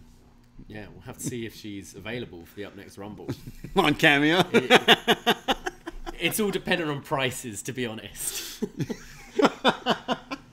Yeah, we're spending all our Patreon this month, all our Patreon money this month on cameos for the UpNXT Rumble. So can you search by price? Patreon.com/UpNXT. $5 a month for North American tier will help us. Or buy us someone for the Rumble. Buy us a cameo for the Rumble. Fuck it. You know our DMs are open. Talk to us, people. Help us out. I really want to get Meatloaf for the UpNXT Royal Rumble. Oh, how much is he? He was like $100. Could get the Godfather. We could do it. He'll do anything for the UpNXT Rumble, but he won't do that. Do you know who Bryan Barnes is? I don't know. Is he like in Cobra Kai or something? Some curvaceous boxer, apparently. We don't need a boxer in the Rumble. She's $19 though, so it's a little cheaper than the Godfather. Which Godfather is this? Charles Wright. Oh, okay. Yeah. Not you from BSK. I thought you were going to talk about like Godfather impersonator. Aiden English. Get Aiden English in the Rumble? Yeah, him and not Josh Groban could have like a sing-off in the Rumble. That'd be all right. The Drama King. Tito Santana. Is he on Cameo? He is, yeah. Damn. I don't know. I want like non-wrestlers. You want non-wrestlers? It'd be more funnier if like just someone didn't even know what a Rumble was. Okay. What about... Get someone from Big Bang Theory. Country music stars the Sweet Tea Trio. The Sweet Tea Trio? Yeah. I don't know who they are. So. I don't know. I think you'd like them. I probably would. I'm not going to lie. But I just don't think they're a good fit. They're not a draw? They're not a draw for... Get the Migos. All right. I think they might be a little expensive. Damn. Okay. Siino's saying get Marcos Jeeves. Marcus Jeeves. I don't know who that is. Is that like Ask Jeeves? Is that like the Ask Jeeves? Marco. His name's Marco now? I don't know, man. But we're working on this UpNXT Rumble, and cameos are great. I don't remember how we got into cameos, but they're great. Should we get Lillian Garcia for the national anthem? Yeah, that's not bad. How much? Maybe UpNXT Mania. How much is Lillian Garcia on Cameo? $76. 76? Yeah. What is that like? Canadian. So US is probably like a round number. Okay. She's probably $50. That's not bad. She can sing the Canadian anthem. Yeah. Change it up. Yeah. For the UpNXT Rumble. That's not a bad idea. Guys, help us out. Patreon.com. Get us some cameos. So we're going to get a Statlander and Layla Hirsch match again in the near future, and I'm okay with that. Okay, Marcos Jeeves is Keanu Reeves, like, lookalike. Oh! That would be great. Whoa. Does he do that? I bet he does that in his cameo. Damn. We could just ask Keanu. I had the same English professor as Keanu Reeves. Yeah? True story. Nice. Yeah. He wasn't that good of an English teacher. No? Oh, sorry. He lost one of my... That explains a lot of things. He lost one of my papers. Right. So then the next year, I was like, I'm just not going to do this one assignment and say he lost it again. Yeah. and he did. And I had an English teacher, actually. Funny guy, nice guy. Yeah. But would never mark the homework. Like, it would always be like, hey, did you mark that thing I did like a week ago? Yeah.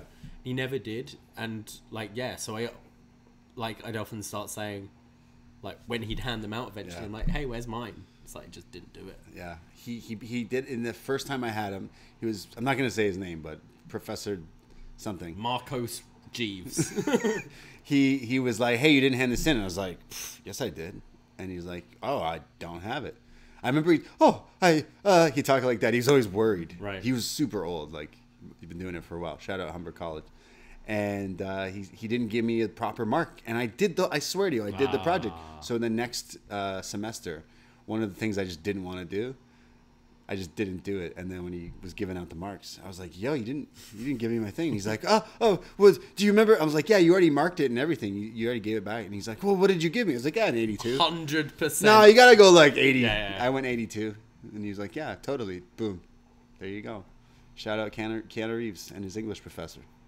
Spike from Buffy, $64. Yeah, he's all right. He's cool. Yeah. Should we get back to the show? Yeah, all right. Let us know who you want to see in the UpNXT Rumble, whoever's available on Cameo. Yeah. Or Shoot It. You Shoot. What is the wrestling one? Yeah. All right, let's go to the TBS title. The TBS title match here tonight. After this whole tournament, we are going to crown the first ever TBS champion live on TBS here. The two finalists, Jade Cargill and Ruby Soho. And Ruby comes out with like this white leather jacket matching her gear, always looking cool. But on the back of her jacket, it has like a picture of Jade, but like almost like spray painted or arted out and stuff like that. And it says, "God save that bitch." I thought it was pretty good. Is she gonna wear this again? JR was like, or was it Tony? Like, oh, that jacket, it's great. Yeah, you ever gonna walk around with this? God save that bitch. That's what people would think. Still a pretty cool jacket. The match starts off. Smart Mark Sterling is ringside, and is it Tony or who forgets who he is, and Excalibur has to correct him, and then JR is just like, "Why are you correcting Tony?" No, it was Tony started talking about Jade being friends with the singer from Rancid or whatever. Oh, right. And Excalibur goes, "You mean Ruby?" And Tony's like, "I don't know, I'm just reading the paper." And JR's like pissy at Excalibur for correcting. He's like, "Oh, does it matter?" Oh my god. Yeah. JR got very pissy during week. this show, yeah. There's a drop kick, like a John Woo drop kick off the apron to the outside, sending Jade flying from Ruby. Mercedes Martinez, hey, she showed up in AEW last week. She shows up here again, but she's welcomed by Thunder Rosa, who's pissed off at her, and they start brawling and leave to the back.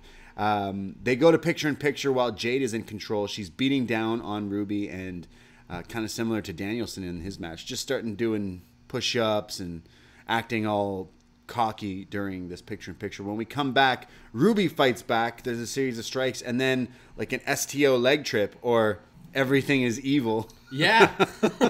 By Ruby Soho for a near fall. Jade picks up Ruby at one point and hits her with a shoulder breaker. Shades of Heidenreich, I would say. Yeah. Ruby comes back. She keeps trying to go for this Saito suplex and eventually does hit it on Jade. And then Mark Sterling, who keeps getting involved, finally the referee ejects him with the classic, "You are out of here." And Jade goes for the Jaded. It's countered into a roll-up for a near fall. We get the no future kick, which looked pretty cool, but it is a no-go for Ruby here. And then there's a series of roll-ups again. Both of them are fighting on the second or top rope.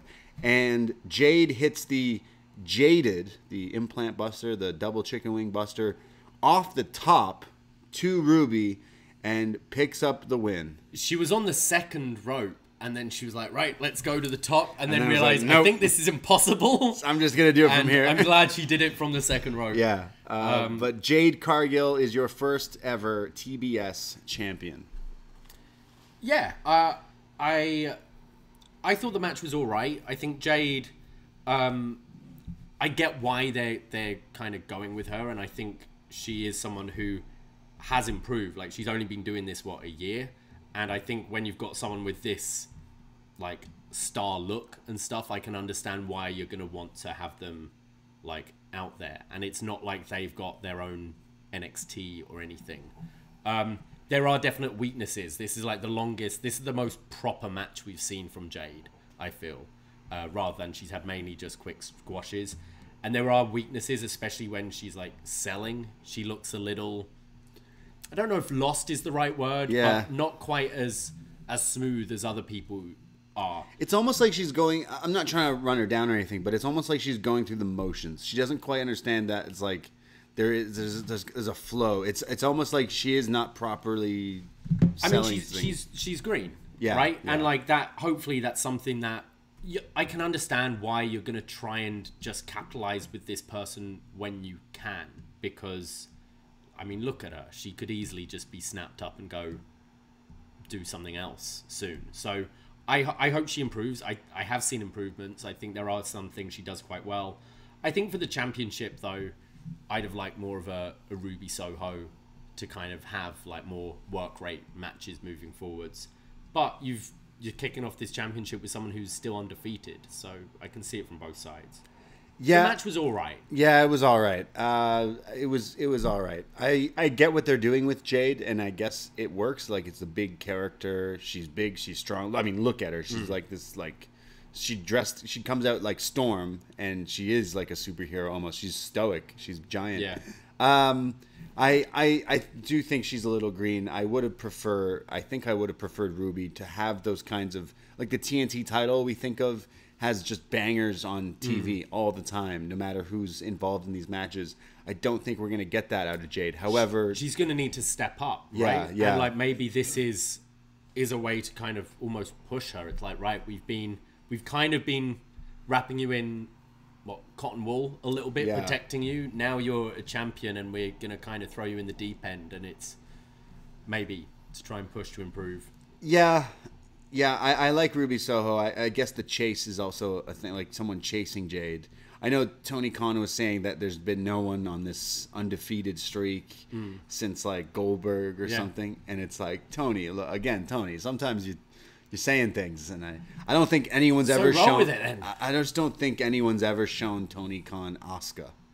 True, because she might have some words to say. That was done Very really true. well. I would say better than Jade.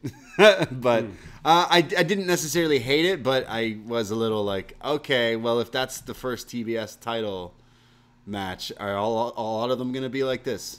If this is the champ? But yeah. Another thing, they're celebrating. They're like, hey, here's the new TBS champion, Jade.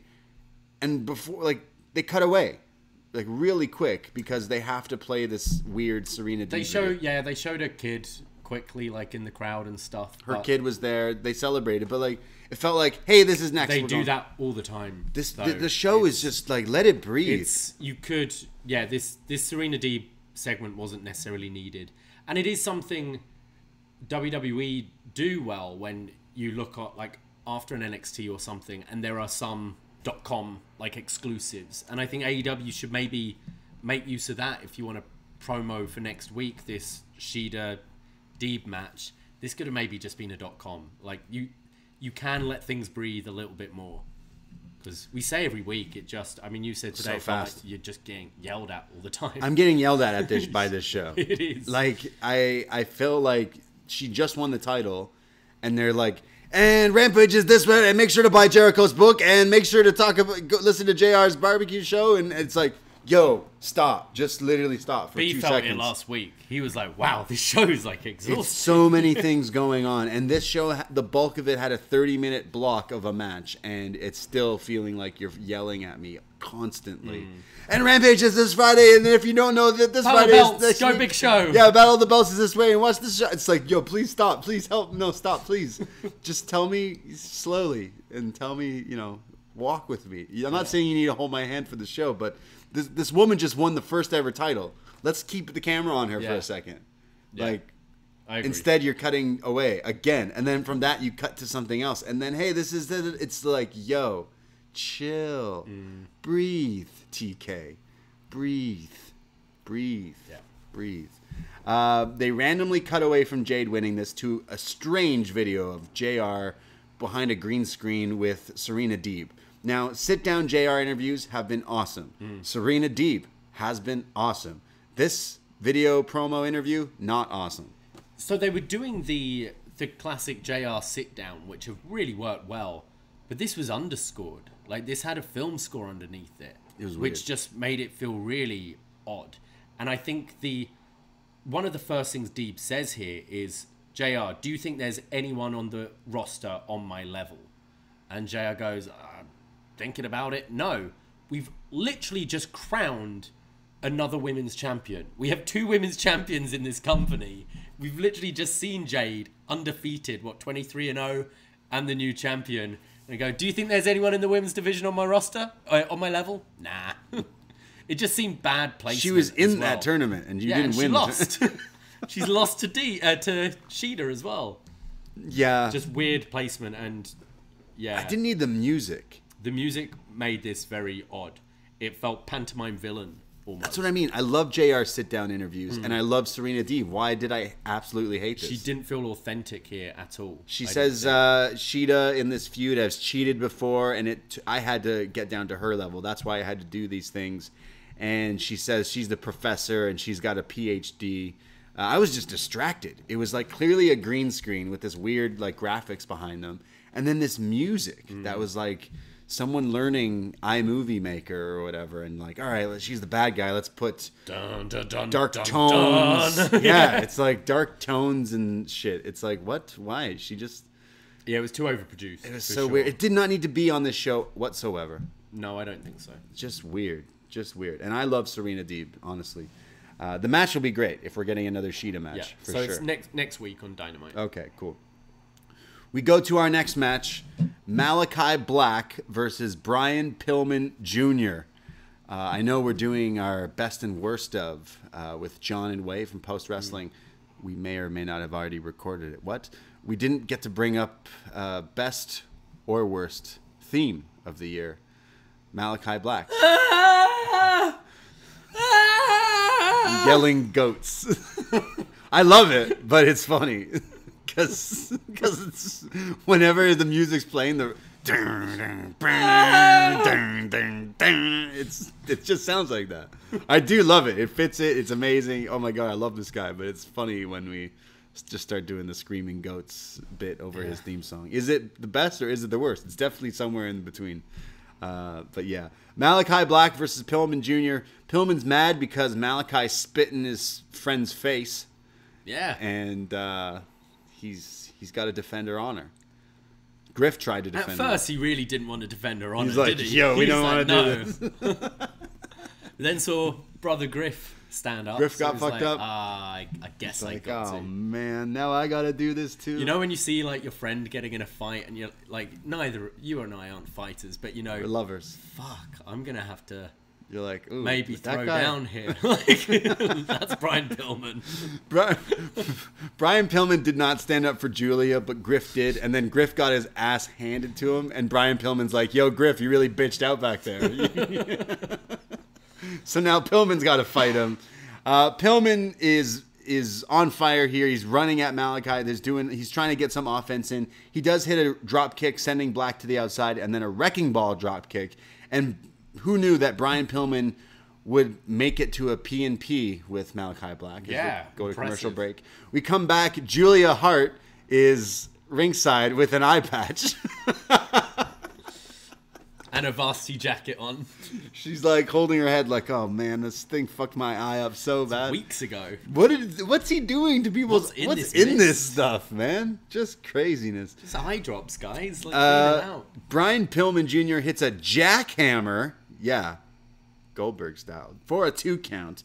He then goes for the Flying Brian, his patented flying clothesline. I think this was like purposely done, where he slips up, and as he gets to his feet, he's kicked in the head. Black mass. It is over. Just like that. Afterwards, it looks like he's gonna put some more beat. He looks like he's gonna possibly attack Julia because she's like checking on Bryan, and that's when the Lucha Bros come out because they're mad that he spit in Pac's face, and now Pac's got an eye patch or 2 eye patches. I don't know. I don't know what's going on. Double eye patch. Yeah, and they want to defend his honor, so Malakai Black stares at them. The lights go out, and when they come back on, they're in the ring, and Malakai Black is on the ramp. He teleported them into the ring. Mind freak. Just like that. No Brody King. No. I can't say I really like this either. I thought the feud with Pac was over. I thought that was done, but clearly not. So we're going back to that. I just felt Pillman was maybe getting a bit too much in here. Like, I just needed Black to kill him, really. Just a kick in the head. Just a kick in the head. The lights on, lights off things getting, like, because we know we're getting a debut soon, I think, with Brody The crowd King. chanted it and didn't get it. Yeah, So. and it's been a few times now, and it's just him just moving people around. It's weird. It's like they're not saying and it's then magic. what's strange it's is just the like, next match was with the Lucha Brothers, and they went backstage back and then because they want to came do back. their entrance again. Yeah. I didn't really like this, to be honest. I didn't know what was going on with Malakai Black. I think maybe the Varsity Blondes join him. They become the Brood. Yeah. They drop the gimmick. They become Midian and Viscera. Okay. They become the Ministry, the side people, Yeah. the goons with Julia Hart. Sure. With the eye patch, she keeps it on forever. You're like infected. Like Pac joins. Anyone he spit in their face. Maybe next time we see Julia Hart, there's some like the makeup that Black wears like coming out of the eye patch, and that's gonna spread. Like she becomes like zombie. She's evil. Almost. Yeah. Yeah. Damn. Spooky shit in wrestling. That's it. His theme's a banger, bro. So there's the Lucha Bros are next, but there's a video from there's Ruby being interrupted backstage, and she's so mad. She's like, "Can I ever get interviewed here without being interrupted?" And then just starts to attack Britt Baker, or they attack her after she. So says, she tells Britt that like Britt's making fun of her for losing, and she brings up, well, you're only ever winning when these two are with you. And even with these two, you haven't beaten Riho, and you're facing her, so worry about yourself. And they beat her up. And then Riho shows up. Riho runs in. For the save. So we got a tag match on Rampage. So Ruby and Riho versus Britt and Jamie. And then Riho and Britt on Saturday. Okay. At Battle of the Belts. Damn. Does Riho win? No. No. We go to a video from QT Marshall and Aaron Solo. Hook is going to be facing Solo on Rampage. And QT says, hey, I don't know what everyone's talking about Hook. I'm the one who trained him. I trained this guy. And he was always late. All he did was sit around and eat chips and stretch people out. And Solo steps in and says, Hook, stretch me if you can, survive if I let you. So this Friday, Solo and Hook. More Hook. Hook. We know Hook's a draw on Fridays. Hook right? is going to no-sell a burning hammer. Yeah. And put him in the red rum. Love and it. It's over. Done. Great. We go to our main event. The World Tag Team titles are on the line here in AEW. The champions, the Lucha Bros, they have to make their entrance again. They come down to the ring. Oh, and I liked Penta's gear this week. I've never seen him do this one. Do you know what it was? Do you know what he was trying to... I think it was something comic booky, like DC maybe, something. Oh. Yeah, it was really cool. He had like this white makeup with red lips and... Oh, he was the Joker. Oh! He was the Joker. The Joker. You know, he was like over on TV. He was the Joker. That was so long ago. You know, he was like, "Oh, we're on a new on TBS. TBS now. Fuck, I better." It's like when you have that really nice outfit, but you know you've worn it a bit too much. But then you're going to a party with people you never really see, so you can wear the outfit again. Yeah, that's with his Joker costume. It's like I really got to look good for our debut on TBS, and his own brother and tag team partner that they are champions is like, yeah, but should we wear like the matching like tag team gear? No, I'm wearing the Joker gear. I know TBS is Time Warner, right? So it's Batman and all that stuff, but like, dude, if you love Joker so much, like get a different Joker, like get different Joker ones. Get like the Joaquin Phoenix Joker one made, or like any other anything. Look, I love comic books and Joker. He was never even the Joker in a battle royal, was he? I was just looking to check when he debuted this thing, and he wasn't even the Joker. You think he wakes up every morning like, what should I wear today? And wears the Joker gear out in public, just walks around in it. Just always wearing the Joker gear. It must be his backup. Like, this must be the one he's always got. Like, should I wear this one today? And just like, all right. Yeah, I don't know. This one doesn't... Gives it sniff. Yeah, this one smells all right. What do you think is his reasoning? Legit. I think he just really loves the Joker. Yeah. Why so serious? Zero Miro. No fear. Yeah. And Rey Fenix is like, at this point, Rey, it's up to you to get something that matches. You know this guy wears this every night. It's like, all right, maybe I'll get a Batman. Like, Rey Fenix has got the little ears, right? Yeah, he could be Batman. He could be Batman, but he's never been Batman. He's just Rey Fenix, and there's Joker Penta.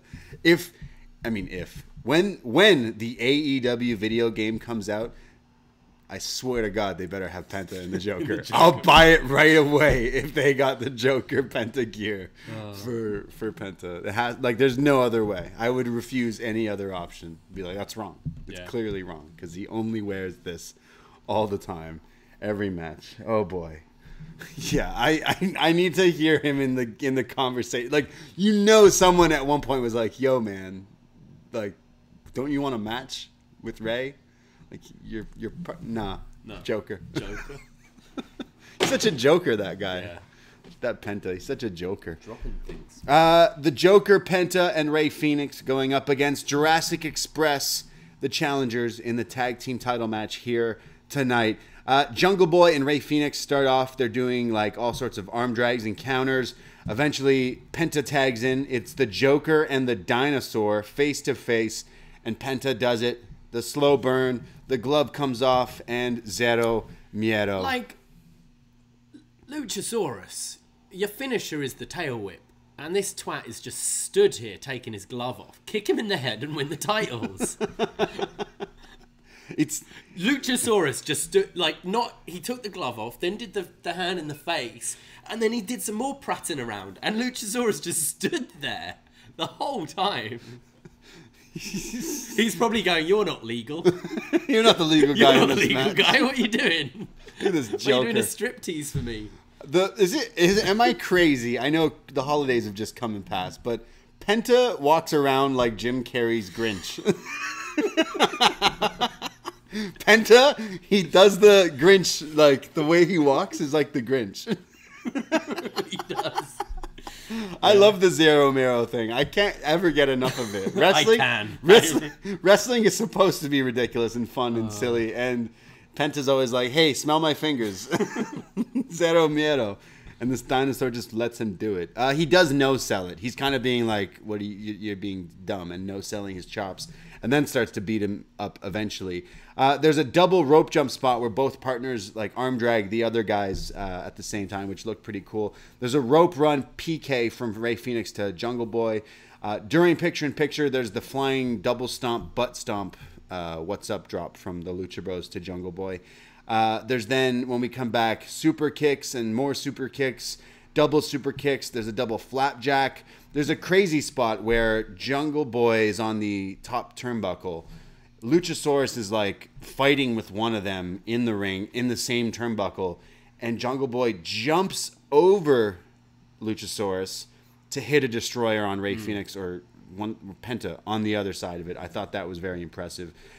Rey Fenix then hits a Canadian destroyer off the ropes or the apron. He had to outdo Jungle Boy in this spot. There's the Made in Japan from Penta that is a kick out on Jungle Boy.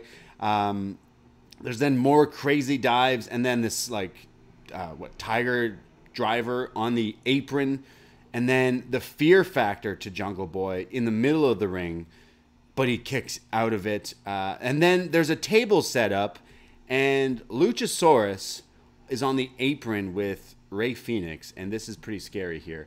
he chokeslams him while like following through with it, like jumping chokeslam through the table. And at first, it just looks like Luchasaurus and Rey Fenix just go crashing through this table. But if you were to be looking at Rey Fenix, and the replay can definitely show you this, his arm just snaps. It bends one way, and the rest of his body and arm go the other way. Confirmed break. Confirmed broken arm. Rey Horrible. Fenix. The replay is enough to, if you are squeamish, don't watch it. But holy, one of the worst breaks since a long time. Yeah, here in wrestling. Yeah, just a very, very scary thing here, and I hope he's all right.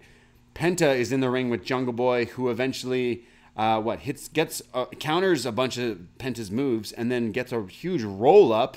1, 2, 3. Jungle Boy wins the match. I think. Am I right? Because there was a lights out moment in this match as well. Was that from the Fear Factor, or did he kick out from that? Because I thought they hit a finisher on Jungle Boy, and then the lights went out and came back on, so they couldn't capitalize.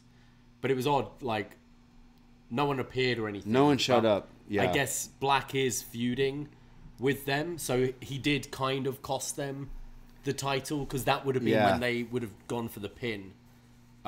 Look, I love Jungle Boy and Luchasaurus win the titles here. Jurassic Express are the new tag team champions. I love Jungle Boy. I can't get enough of Jurassic Express. I also love the Lucha Bros. But this match kind of felt like a bit of a mess. It was horrible. Yeah, it was very messy. Yeah. If you're like, JR was getting on it, and he's right. Like, why just make it a tornado tag? If this is the match you're gonna do, where all 4 guys are gonna be in the ring the whole time doing it, there was just no real attempt at tag team wrestling at all in this. The referee was just letting it all go. The referee looks stupid, because it's like, well, okay, you want to do your job, but also, what, are you going to just tell these guys to stop and like send them to the corner? And it happens a lot with Lucha Brothers matches, and that's why something like the cage match is great. Like, tornado tags with these guys are great. Lucha rules tags, whatever. But here, it's something I noticed in the 6-man yesterday on NXT. Whenever like MSK and Riddle were doing their like double team, triple threat, same with Imperium, it would be one guy would come in, tag, other guy come in, tag, and like they'd always do quick tags to do their double team moves. I thought this sucked. It was messy, it was anticlimactic, with a fan favorite team winning, but like it felt like an anticlimax. You had a horrific injury during this. I wonder, like, do you think it was maybe an audible? Like, if you know, like, you'd know right away that Phoenix is out from that. Maybe. Like, do you just go roll me up? Because it could still, the finish where afterwards all the different tag teams came out, that could still be a thing with the Lucha Brothers standing tall and being like, right, who's the rest of the division? It just felt like a team like Jurassic Express. Like, they're such a big babyface team. Mm-hmm. You want to see them beat, like, the Bucks when they were on their heel run. Something like that. Against another fan favorite, it just feels underwhelming. Yeah. I thought this match was terrible. Yeah, look, I had a lot of weird things, and it kind of was a letdown because of maybe how badly, like, this was announced. I was like, oh my God, yes, please inject it into my veins. These two teams should absolutely put on a crazy match. It was just too crazy that I don't think they could keep up with it. I don't know. Something was off, definitely, before the injury. The chemistry just wasn't there. Something was off. And what didn't help was the stupid light stuff. Not at all. That was probably least of my Still concerns. Still stupid, yeah. It was just the 4 guys. Like, Lucha Brothers were just in the ring. I don't know if they tagged at all. They were never just walking around the inside of the ring the whole time. Prancing around like the Grinch. I loved the opening match on this show and the CM Punk MJF thing.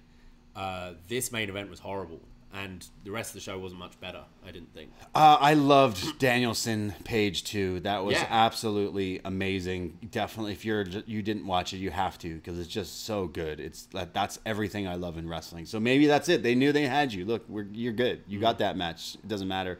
I do think Jurassic Express and Lucha Bros were gonna put on something, and maybe it just didn't gel well. The titles have changed hands, and like you said, all the tag teams come out afterwards.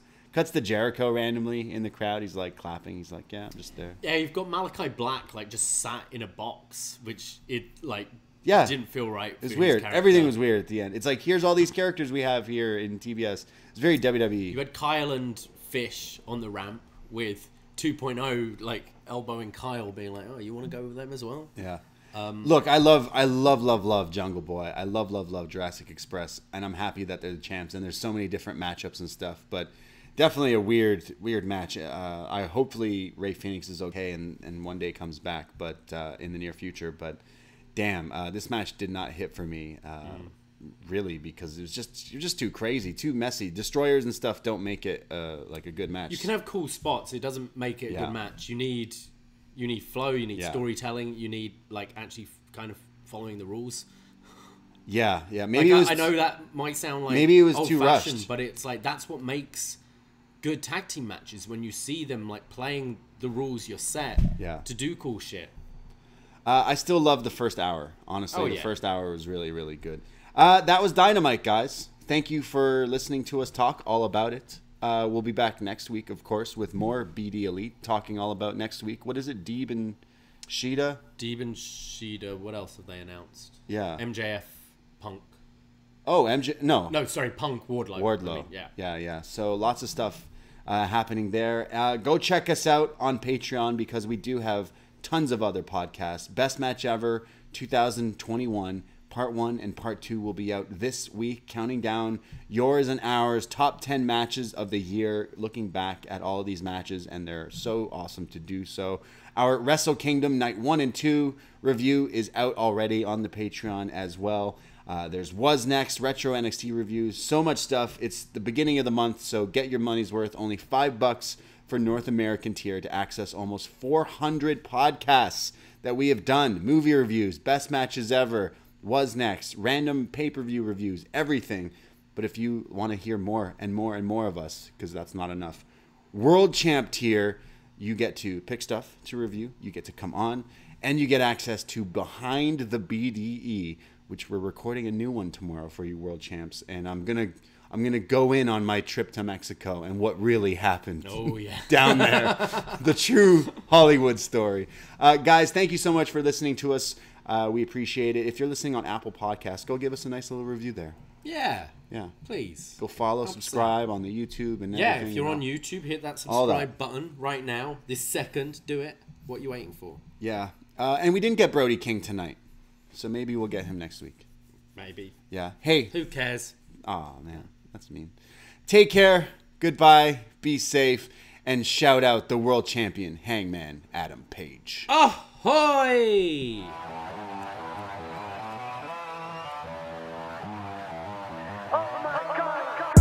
First time in a long time, but it seems like just yesterday when we were side by side. Beast mode, no one's blocking our way. These other guys tried it, but them man ain't got the skills of Braden and Davie, brazen and raging, bringing you the thrills and spills.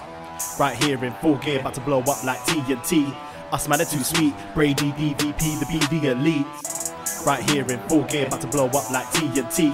Us man are too sweet, Brady, DVP, the BDElite.